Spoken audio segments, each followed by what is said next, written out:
पंतप्रधान नरेंद्र मोदी आज महाराष्ट्र दौऱ्यावर आहेत. मोदींची आज 3 सभा होणार आहेत. पुणे, सोलापूर आणि साताऱ्यात मोदींची सभा होते. सोलापूरमध्ये दुपारी 1 वाजता, साताऱ्यात दुपारी 3 वाजता आणि पुण्यात संध्याकाळी 7 वाजता जाहीर सभेचं आयोजन करण्यात आले. पुण्यातील सभा रेसकोर्स मैदानावर होईल. पुण्यातील सभा पुणे, शिरूर, मावळ आणि बारामती लोकसभा मतदारसंघातल्या उमेदवारांच्या प्रचारासाठी होतीये. पुण्यात रवींद्र दंगेकर विरुद्ध मुरलीधर मोहोळ अशी लढत आहे. शिरूरमध्ये अमोल कोल्हे विरुद्ध आढळराव अशी लढत होतीये. तर बारामतीत नणंद विरुद्ध भावजय सामना रंगतोय.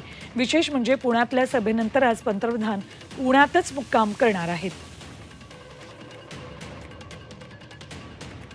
थेट जाऊयात, आमचे प्रतिनिधी अरुण मेहत्रे पुण्यात उपस्थित आहेत. त्यांच्याकडून आपण आजच्या या सभांविषयी जाणून घेऊयात. अरुण, एकतर पंतप्रधान नरेंद्र मोदी आज पुण्यातच मुक्काम करणार आहेत आणि दुसरं म्हणजे इतक्या मोठ्या प्रमाणात सभा होत आहेत. वैशिष्ट्य मोदींच्या या सभांची?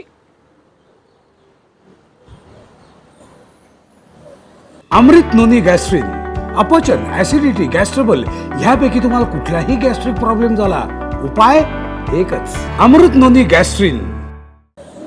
आपल्याला माहिती आहे की भारतीय जनता पक्षानं अबकी बार 400 पारचा नारा दिला आणि त्यामुळेच एक सीट, एक उमेदवार निवडून आणणं पक्षासाठी हे महत्त्वाचं असणार आहे. आणि त्याच दृष्टिकोनातून पंतप्रधान मोदींच्या या सभा होत आहेत. किंबहुना सभांचा धडाका त्यांनी लावलाय.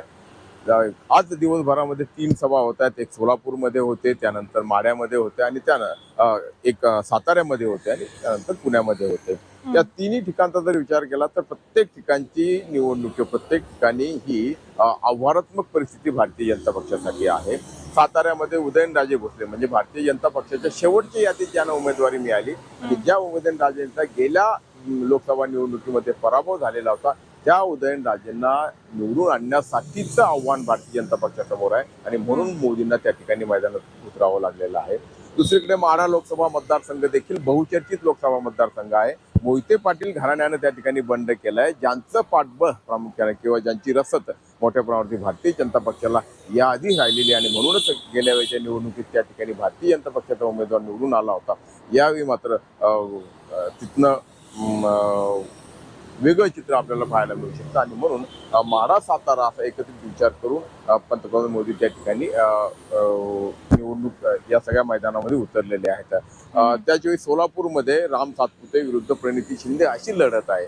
त्यामुळे म्हणजे गेल्या वेळी भारतीय जनता पक्षाला तिथे विजय मिळाला होता, त्याही आधी भाजपने त्या ठिकाणी विजय मिळवला होता. मात्र ही विजयाची हायट्रिक साधायची असेल तर निश्चितपणे तिथे अधिक प्रयत्न गरजेचे आहे आणि म्हणून आज तिथे मोदी आहेत. पुण्याचा जर विचार केला तर पुण्यामध्ये सगळ्यात लक्षवेधी ती म्हणजे बारामतीची निवडणूक आहे आणि बारामती, शिरूर आणि पुणे या तिन्ही मतदारसंघाच्या सीमेवरती किंवा एका तिन्ही मतदारसंघ ज्यांच्यासाठी ज्या ठिकाणी साधारणपणे एकत्रित येतात अशा रेसकोर्स मैदानावरती ही सभा होते आणि प्रत्येक ठिकाणी आव्हान आहे. गेल्या वेळी त्या बारामतीमधून राष्ट्रवादी काँग्रेसचा उमेदवार विजयी झाला होता, सुप्रिया सुळे आहे. तर यावेळी सुनेत्रा पवारांना निवडून आणण्याचं आव्हान भारतीय जनता पक्षासमोर आहे.